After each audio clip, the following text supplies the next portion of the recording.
Welcome to Dropping the Gloves. Thank you for joining us for the official podcast of hockeyfights.com. If you want to get punched in the face action, go to hockeyfights.com. It's always a good time. Today, we're happy to have Montreal insider Eric Ingles. How's it going, Eric? It's going great, Johnny. Good to see you. Thank you for joining us. You were just reminiscing before we came on air, but how you reported me during my last game in the NHL and how sweet that was and how you actually, I was your favorite player growing up. So it's very nice. One of those things is untrue. Yeah, listen, I'm all about accuracy, and that is fully accurate. So I appreciate that. No problem. Thank you for coming on. How exciting is it for you following the Montreal Canadiens to actually have something to write about at this time of the season? Because usually you guys are long gone talking about how we're going to rebuild and Bergevin has to go. Who's going to be our coach? Carey Price has an astronomical contract. It's an albatross. How fun is it for you to just have something to talk about? You know what? It really has been fun. And going back to last year's bubble, and obviously, you know, as reporters, we're not cheering for wins or losses. We're cheering for the best stories possible. But it's hard to find a better one that the Canadiens could have authored than what they put together this spring or this summer, I should say. And it's really, you know, obviously as a reporter, your work becomes that much more highlighted as you move through the playoffs. And I was talking about this with a friend the other day. You know, I'm 38 years old. I've been in this business for 14 years. I've been with Sportsnet for 6. And if this run came at an earlier time, you know, I'd be proud of the work that I'm doing and was doing a good job back then. But just it's coinciding at a time where I feel very much in the prime of my career and really enjoying just doing the work. And it's been hard. It's been challenging. Not a lot of sleep throughout this entire season, and especially this playoff run. But this is what we do the job for. And it's, you know, I've avoided working for 14 years and hopefully can continue to do the same. It's funny you say you're in your prime at 38, where I'm 38 and I feel like I'm a washed up bum and I'm just useless in my whole entire existence. So, you know, different perspective, different strokes for different folks. So you mentioned the Montreal Canadiens from last year to the bubble to this year. What do you think their biggest off-season addition or non-addition or trade was? You know, they obviously go out, they get Josh Anderson, they go out, they get Tyler Toffoli, they bring in a couple other pieces with Eric Stahl. What was the difference from last year to this year for this team? You know what is really interesting is what you just said, because you threw in non-addition in there. And it's funny because, you know, the Canadiens threw more money at Wayne Simmons than the Toronto Maple Leafs did. And, you know, Wayne, with the opportunity to go home to Toronto, took that opportunity and signed for $1.5 million. And if the Canadiens end up signing that contract or one worth a little bit more, they don't get Corey Perry. And I don't know if this run is happening without Corey Perry. I mean, I would say definitively this run isn't happening without Corey Perry. You look at the impact he's had, the way winning has seemingly followed him around. It's not an accident. It's not an accident that Corey Perry has been a winner everywhere he's gone. You look at what goes into his game. And I love what he said too a couple of times throughout the year, where people talk about the speed of the game increasing dramatically over time. Him obviously not getting any faster when he wasn't fleet of foot to begin with. But he likes to say that, you know, playoff hockey hasn't changed. It's still the same game. It's still the same things that you need to do to win. And he is willing to do all the right things to get it done. So that to me is a huge non-addition / addition to this team. Tyler Toffoli had 28 goals this season and has been crushing it in the playoffs. Cole Caulfield coming in late in the year. Look at the skill, the talent, but also the will and the drive and the hockey sense. This kid, if this is what he's doing right now, just picture what he'll be doing in a couple of years from now. And it's so valuable that he gets to be on a bench with Eric Stahl and Corey Perry and Shea Weber and all these guys that, John, you know a good amount about. You know, to have your young players like him and Suzuki and Kotkaniemi coming up with those guys on the bench.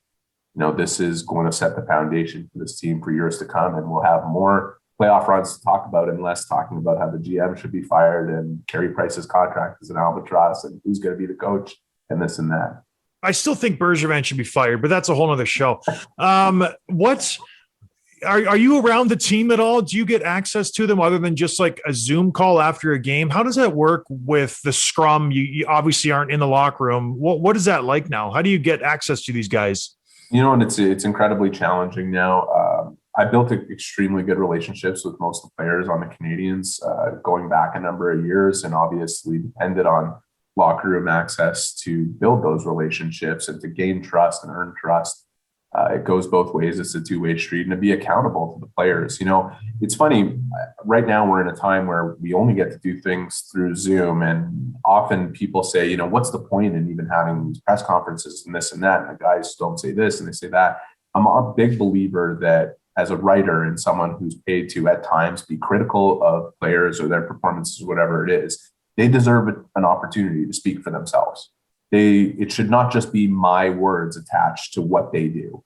And that's what kind of gets lost in that whole debate is, this is an opportunity for them to be accountable for themselves, but also to explain themselves, to be taken into proper context when you're doing things where you've got to be critical or whatever it is. So, and on my end of it, the way I've kind of built trust with players is in being there every day and being accountable. And when I do, put someone's performance under the spotlight, whether it's good or bad, I'm there to say, hey, I know what I said, you may know too. And if you have anything to say to me, we'll work it out. And that's been the case for the years. And that's somewhat a missing dynamic from this year. And it's hard to deal with as a reporter because we need that access.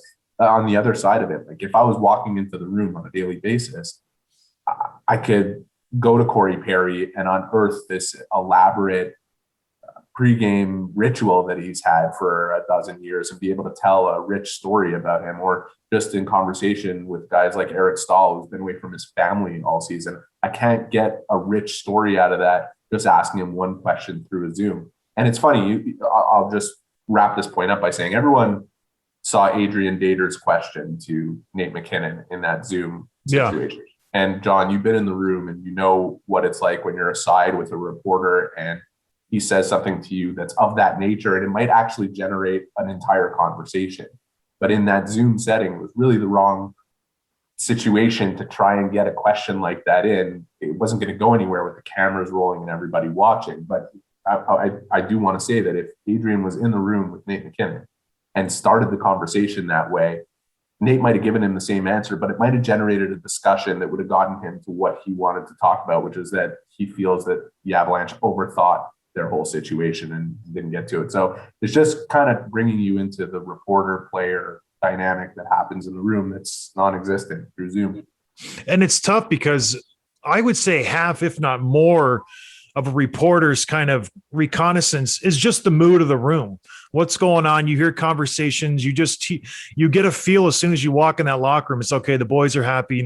It's a more serious mood, and it's hard to get that in a Zoom. Like your job must be so much harder. I don't know if you have anything more to say on it, but it just kind of struck me. It's like, gosh, it must be difficult to try to get any kind of feel with how the team's doing. Are they, in a slump, this and that? It must be a tough year.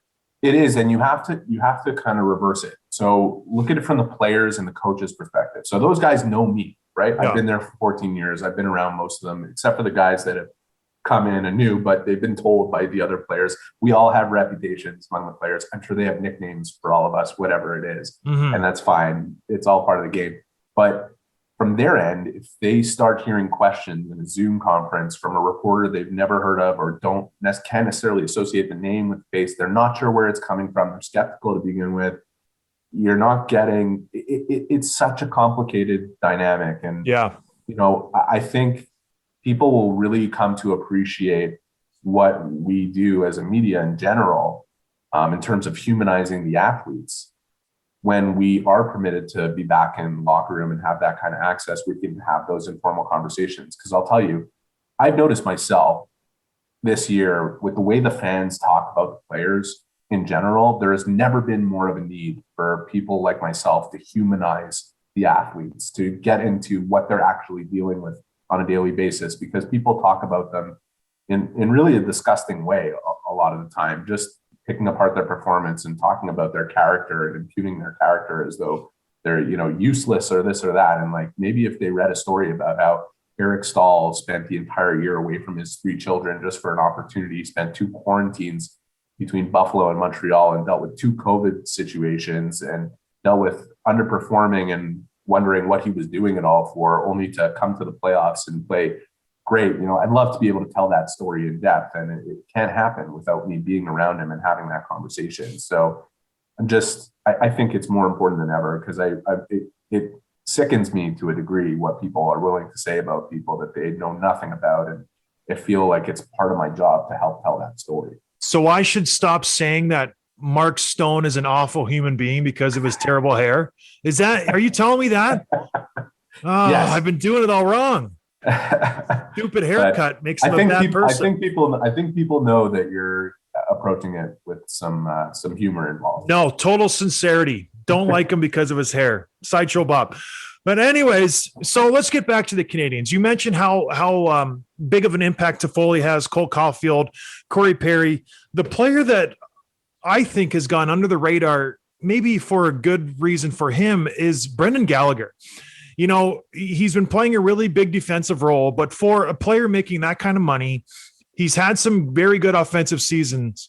He's got 4 points in the playoffs. And when you look at all the other teams, their stars are producing, especially the Tampa Bay Lightning. Their stars are doing what stars are supposed to do. What is the reason why he's not producing? Is there any talk in the Montreal Canadiens organization? They just signed him to that new contract. What's the reason for this? Is it, he's not getting opportunities? It strikes me when I look at all the stats for every team. It's like, okay, Montreal, their top scorers are Toffoli, Suzuki, Joel Armia, Corey Perry. Like, those are fourth line guys. Your first line guy should be up there. And then you got Gallagher and Danault, who doesn't even have a goal in this playoffs. Is that a cause for concern, or have they just embraced that shutdown line mode? Yeah, I think it's B. They've embraced the shutdown line mode. And you know what? You can comb through the stats, but Philip Danault, Brendan Gallagher, and whether it's been Arturi Lehkonen for most of it and Jake Evans before him, those guys have gone up against Austin Matthews, Mitch Marner, Mark Scheifele for at least one game, and the best players on Winnipeg and the best players on Vegas. And guess how many times they've been scored on at even strength? 17. 6. 0. Oh, he did the okay sign. I thought it was a 6. Yeah. No, it was a 0. So, Brendan Gallagher is paid to score goals. The new contract kicks in next year. The one he's on right now only pays him 3.75, which still makes him probably one of the best value players in the NHL. And he missed the last 6 weeks of the season with a broken thumb. Now, I'm not making excuses for him. I thought if you watched Game 4, he had their best chances to extend the game outside of the one that Caulfield got and the one that Armia and Stahl missed on in the first period. Mm-hmm. But that was kind of a typical Brendan Gallagher performance where he's tipping pucks and he's all over the net. And I would suggest that if that continues and if that line plays the way it did in Game 4, which they dominated 75% of the shot attempts, they're going to break through. But each line on this team has been given a specific role. If Danault, Gallagher, and Lehkonen are not playing that defensive role, then more of the responsibility falls on Suzuki, Toffoli, and Caulfield, which they're not as attuned to do. So you've got that going. And the two lines after that, Kotkaniemi, Anderson, and Byron, they really stepped up after Game 1. The last 3 games, they've been great. And the fourth line has been not a line that you can call a fourth line. I mean, they just cycle you to death and they create a ton of opportunities, and you just get the feeling that they're going to make a difference every time they play. So I agree with you that if the Danault line can just chip in a couple more goals and you think they're coming off Gallagher's stick, it would make a huge difference for the Canadiens. So how are they so successful? Points aside, I more than anybody know there's more to hockey than just goals and assists. How are they doing what they do? Because you mentioned they shut down Matthews, they shut down Eichel, they shut down Scheifele for that one game. Now they're doing it to Stone and Pacioretty.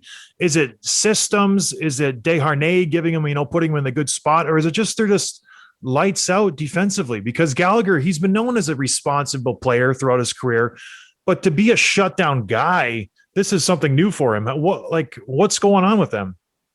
Yeah, I think what it comes down to is that hockey is the ultimate team sport. And unlike basketball, where you bet the favorite, unlike baseball, where you bet the pitcher, in hockey, you shouldn't bet because you never know how it's going to go. There's so many different people that influence the outcome. And I just think what the Canadiens have managed to do in this playoff run is play together as a team. And they're set up in that old school Jacques Martin, Ken Hitchcock brand of hockey of playing 5 guys in the picture at all times and creating that type of puck support while the players don't have the puck, to create the options coming up the ice, coming through the neutral zone, coming into the offensive zone. Their structure in the neutral zone is very difficult to get past with the back pressure that allows huge defensemen like Shea Weber and Ben Sherrod and Joel Edmondson and Jeff Petrie to step up at the line. And, it's just commitment from everyone. And you look up and down their roster, and this is what was really underestimated about them going into the playoffs because of the way they played the season. But it's funny, for as much as they were underestimated on paper against Toronto or even Winnipeg and Vegas thereafter, you should have been looking on paper and saying, Corey Perry, Eric Stahl, Shea Weber, Ben Sherrod, Joel Edmondson, Tyler Toffoli, Brendan Gallagher, Josh Anderson, go Paul Byron, go up and down the list, Arturi Lehkonen. These are guys that are willing to sacrifice. They're willing to play and do all the little things you need to do to win. And the fact that they're doing it all together as a team has generated some really perfect hockey throughout this run that they've been on. It's been great to watch. They deserve to be where they are. They deserve to be with these three other teams that are there.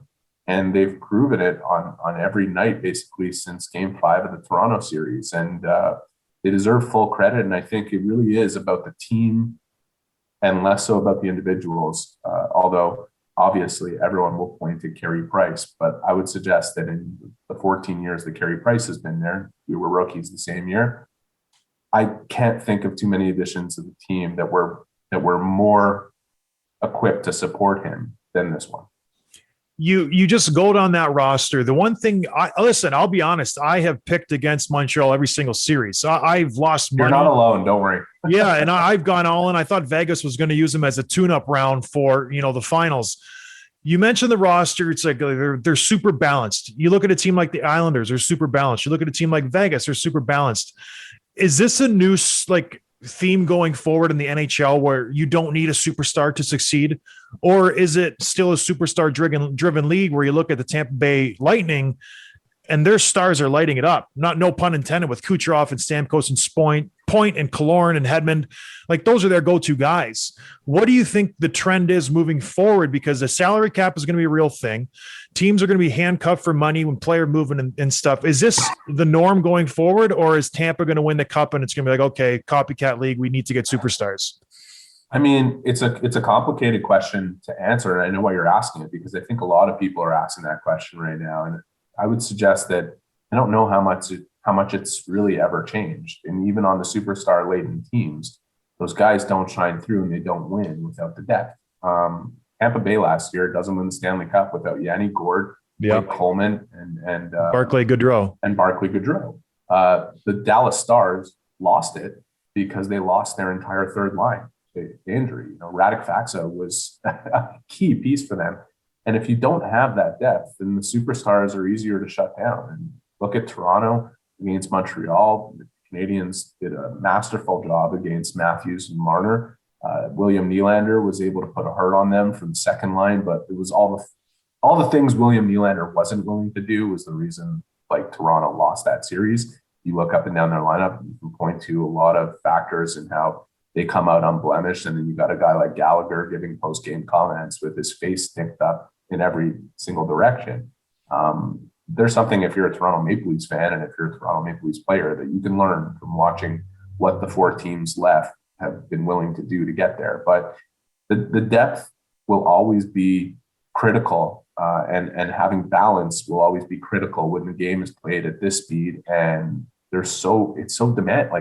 This as well as anyone. It is so demanding to go through an entire season, whether it's 56 games in a condensed one or 82 games, and then run through the playoffs, at full steam, playing every second night and traveling. And this year, this series, the Canadians and Vegas are traveling 5 hours between both cities through time zones in the semifinal. So it's just, you need that depth and that balance, especially in the salary cap structure.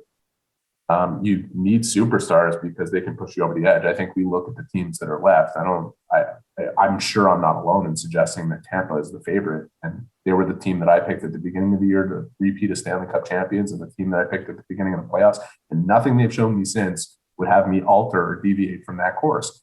But to have that, it doesn't work without the depth. Agreed. Totally agree. Now, you touched on Carey Price, he's arguably Montreal's MVP to this point in the playoffs. What were you thinking when you caught wind that the Vegas Golden Knights were going to move away from Marc-Andre Fleury, who himself arguably has been their MVP to this point? He's played so good. The one game they put Lanner in, he just gets shelled, gives up 7, not even close to being a decent goalie in that game. What are you thinking when you're a Montreal fan, which you are?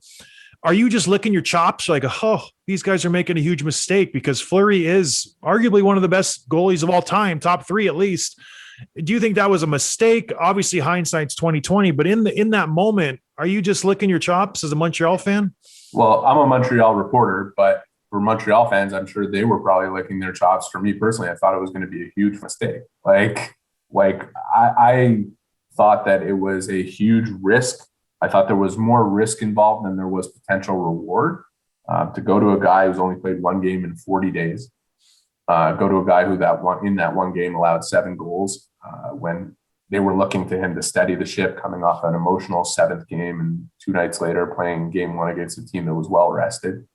I don't know. I thought it was extremely ballsy, and I'll give Pete DeBoer credit. You know, he made his decision, made a firm one, and the team responded. And I thought Leonard was going to have to play one of the best games, if not the best game of his life, to win it, because I knew that the Canadians were going to play a lot better than they did in game 3. So credit to Robin Leonard, credit to Pete DeBoer. And I don't see how the board goes away from him now. He's got to start him again in game 5. And the real question is, if it doesn't go well, where's he going to be at with Fleury? It's complicated. He made a decision that looked really risky in the moment, but also could have long-lasting effects on the series. So we'll see what happens. But I thought it was crazy of him to do, and sometimes crazy works out pretty well. And even long-lasting in their franchise, there's no way you can come back to Fleury in this series unless Leonard just gets shelled in game 5. But then even going into the offseason, I think you got to walk away from Fleury now. Let him go to Seattle. Hopefully they can, let him go to Seattle. They can get out from under his contract. But it is a crazy move because a goaltender is such a solidifying position. And how lucky are the Montreal Canadiens? I know we bag on Carey Price on this show a little bit about his salary. He has solidified himself as the best goalie in the league. Well, in that conversation, how just reassuring is it as a Canadian player to have Carey Price, because he's played unbelievable. Other than him being great, who else has made that big of an impact? He's your MVP. How nice is it to have him just kind of between the pipes? You can lock him in. Nobody's coming in to supplant them. It's funny. First of all, he's unquestionably been their best player. That's not even up for debate. He wins the Conn Smythe if they win the cup. And to be a player in front of him, you're just saying to yourself, no matter what we do, no matter what happens, he's got us. And I think the opposition coming the other way is thinking too. You could see the shots plays trying to be perfect to try to beat him. And I don't know of another goaltender. I think there's some great goalies in this league. I don't know if there's another goaltender that has the intimidation factor that Price does. Yeah, he's got that reputation. I'm laughing because I did something yesterday. I was doing a radio show with one of our networks, and I was just laughing. They were asking me is Carey Price under more pressure now? Is he putting more pressure on himself? I'm like, if this is his version of putting more pressure on himself, then he should do it all the time. This guy is playing lights out. I've said this for years, but I'm in a beneficial position of watching him practice every single day for 14 years.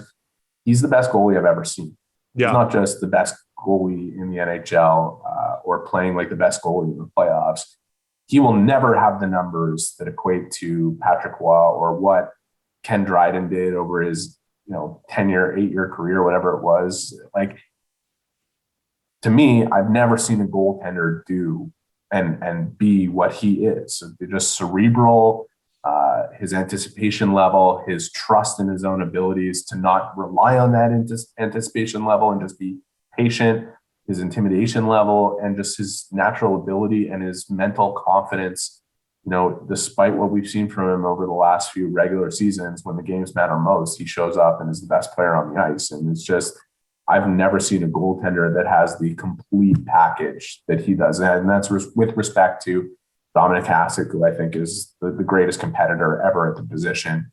I just think you combine all the different things about Price, and I've never seen anyone like that. Yeah, there was a play last game where I can't remember who it was on Vegas. It was a partial breakaway.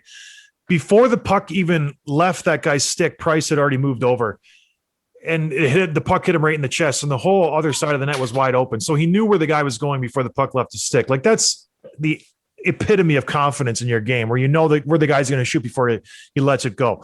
But so Price is the guy. Couple more questions before we let you go.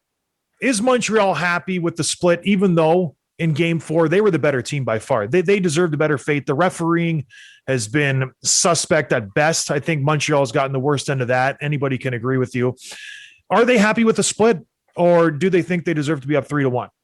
No, I think they should be happy with the split, because game 3 they didn't deserve to win. Vegas was tremendous, and if not for Carey Price, the Canadians would have had no chance. And I think game 4 was really a reversal of that situation. The Canadians kept Vegas to 0 shots from the high danger zone, or chances from the high danger zone through regulation.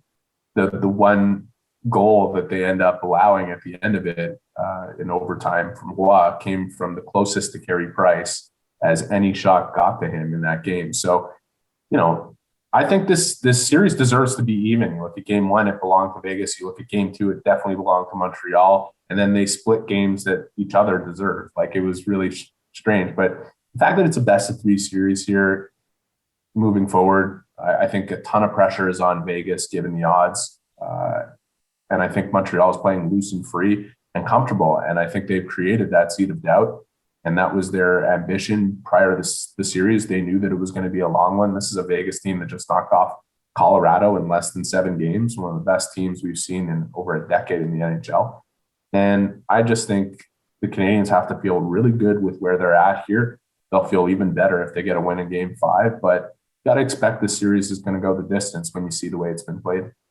Other than Carey Price, who's the guy that the Canadians need to step up and take control of this series? Yeah, I think you could look at Gallagher. You looked at him earlier. He was a guy that has consistently scored 30 goals the last couple seasons and was probably on pace to do the same in this a bridge season, where he wouldn't have ended up with 30, but he would have been on that pace had he not suffered the thumb injury. He's in this defensive role and he has embraced it completely. But on the road, where you don't get the matchups quite as much, there might be an opportunity for him to provide a bit more offensively. And if he can step up, he is just the guy that the whole team follows when he's on his game and plays his best. And I think trending from game 4 to game 5, he's in a position to do that. But you look up and down, like the guys, we didn't spend any time talking about it just now, you and me, but I really think Ben Sherratt deserves so much credit for the way he's played in these playoffs. Like Joel Edmondson too. Those 2 guys have been so huge for the Canadians, both in stature, but in their how they're so intimidating. I mean, they're scary players. You don't want to get anywhere within their radius. They have made it extremely hard to compete against, and they're not the best puck movers in the world, but they're old school defensemen who really make it hard to get to the middle of the ice. Jay Weber is playing with 2 busted thumbs. He is an absolute animal and a warrior out there. There have just been so many guys that have stepped up, and Gallagher is right in that profile, right? Like he's one of those guys that every single game he puts everything on the line, every single shift, whether it's preseason or postseason. So you just figure, he said when he was struggling in the Toronto series, I know I'm going to have to come through with a big goal eventually. And sure enough, he scores the biggest one in game 7. I think the same pressure's on him now going into game 5, and I get the feeling he'll probably rise to the occasion. So it's, but that is the strength of this Canadians team, right? Like there's a different guy that's stepping up on a nightly basis, and whether it's Gallagher or Caulfield or Sherratt or Edmondson or whoever, that's what the Canadians need to rely on to continue. How is it in this day and age, in this game, where everybody's run and gun, that the Montreal Canadiens can throw out a decor that's got 6'4", 6'3", 6'3", 6'2", 6 foot? How is that possible with no guys who can really move the puck? I guess Gustafsson would be their guy, maybe Brett Kulik.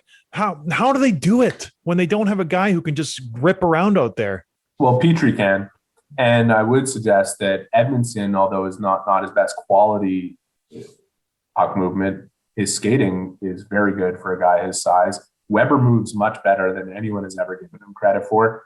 And Sherratt is an excellent skater. Like Sherratt is, people said, oh, he skates decently for his size. No, he skates really well. But if you compare them to a Theodore, or those guys, how do they do it when they don't have one of those guys? Only Petrie would be in that category, but outside of that, you're looking at Petrangelo, Theodore, go through Hedman and Sergachev, and it's just remarkable what they've done.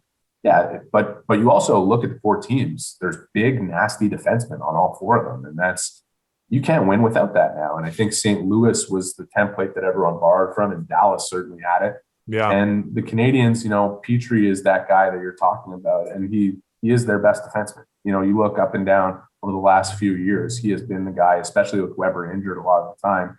And the fact that they were missing him for a part of this series and are still in it at 2-2 and have looked like the better team for at least half of it, he's a huge factor for them. And I think he's getting healthier and healthier given that situation with the dislocated fingers. And it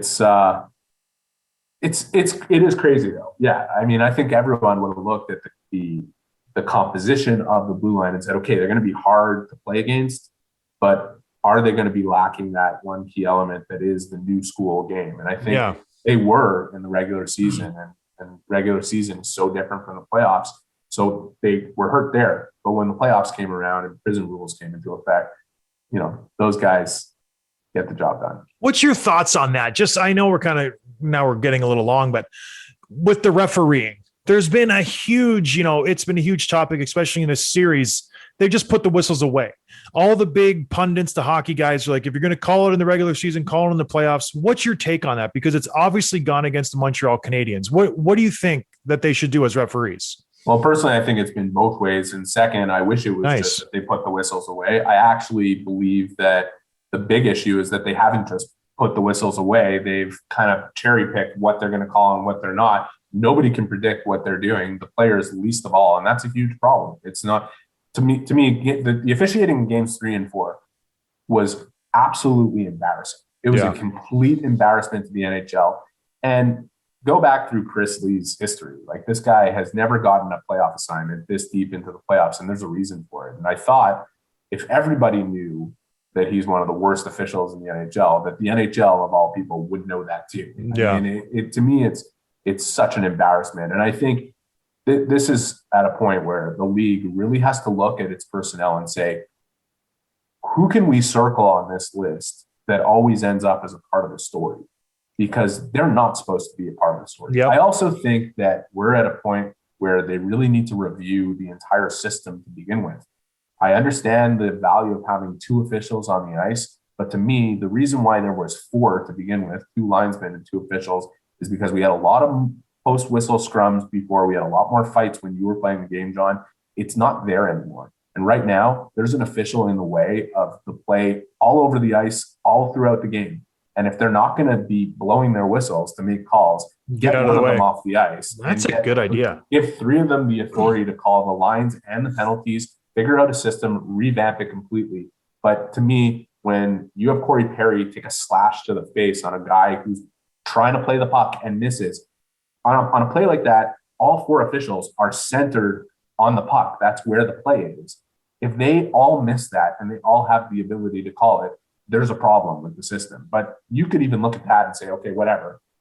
Suzuki getting punched in the face after an exchange and a scrum where for our entire lives, that's been a penalty in the preseason, postseason, regular season, whatever. And the official is staring right at it and just says, I'm not going to call it. Like, there's a problem. So I really think that these guys are in the way. They're in the way all the time.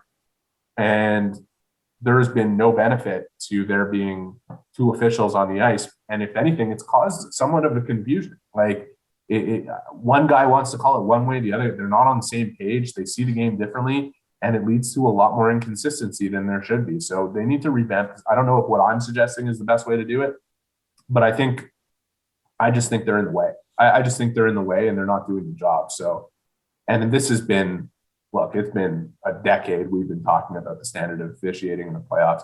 I do believe it's as simple as just call the penalties, like the blatant, flagrant penalties that are right in front of you. I'm all good with letting guys battle in front of the net. I think that is an area where you have to earn your space. I'm all good with some physical back and forth in the corners between the guys. But call the slashes, call the trips, and call the boarding. Like when a guy when Edmondson cross checks Carrier into the glass in the first period of the last game, or when Weber gets pasted by Thomas Nozick from behind, right in the numbers, you got to call that. You can't just say, play on. Like this is stupid. It's embarrassing. And how many people are out there saying something opposite than what I'm saying right now? No, it's true. I think just to defend the refs just a tad, they don't want to call a penalty that's going to decide the game. And that I can see their reasoning, but you have to call a penalty when it's a penalty. So there has to be some kind of, sweet spot that they're obviously not hitting. It's just what they're doing isn't working. So I'm sure the league's talking to him. Hopefully he kind of, I don't want to say tightens it up a little bit, but just like you said, call the blatant stuff and then let the other stuff go, because it is a playoffs. You got to kind of man up if you want to win in the playoffs. It is what it is. It's been like that forever. So let the front of the net, let the stuff in front of the net go. Like that's where you have to earn your ice and earn your opportunities. The one-on-one battles in the corner, if it gets pushing and shoving and a little cross check and a slash or whatever it is, let that go. That's not a problem. When you have a play on the puck that could result in a scoring chance and you're not calling it because, you already gave a penalty to this team or whatever it is, when Suzuki gets punched in the face right in front of you and the Canadians are already on the power play and you choose to ignore it because you don't want to give them a 5-on-3, you're not doing the game any justice or service. You're screwing it up. So, and again, start looking at the officials who more often than not throughout the years and throughout the games, their names are trending on Twitter. Like we shouldn't know who they are. Exactly. They should be part of the background. They should be secondary to the game. Yep. Totally agree, Eric. Well, let's leave it on that. Who do you got? Finally, Montreal or Vegas? Who's the winner? I'm not betting against Montreal. I think Vegas is a great team and they're going to be really hard to topple here. But if the Canadians can get the win in Game 5, I like their chances to advance to the Stanley Cup final. There's been something special about this team since the start. Everyone has counted them out and bet against them. I would not bet against them given what they have in their room and what they've proven and the way they've played. And if they continue to stick to that template with Carey Price behind them, I can't bet against them. I will. And we'll just, you can't always agree, Eric. It is what it is. But anyways, thank you so much. Gloves with you, though. No, that life is gone. Well, thank you for coming on, my man. You're a true professional. If you want to get in touch with Eric, go to his Twitter. Anywhere else we can find you, Eric? Sportsnet.ca. Sportsnet.ca. All right, everybody. Thank you for listening. We'll see you on Friday. Thank you, Eric, again for joining us. Cheers, everybody. Thanks for listening to Dropping the Gloves with John Scott, a member of the Nation Network of Podcasts. Subscribe wherever you get your podcasts from to never miss an episode.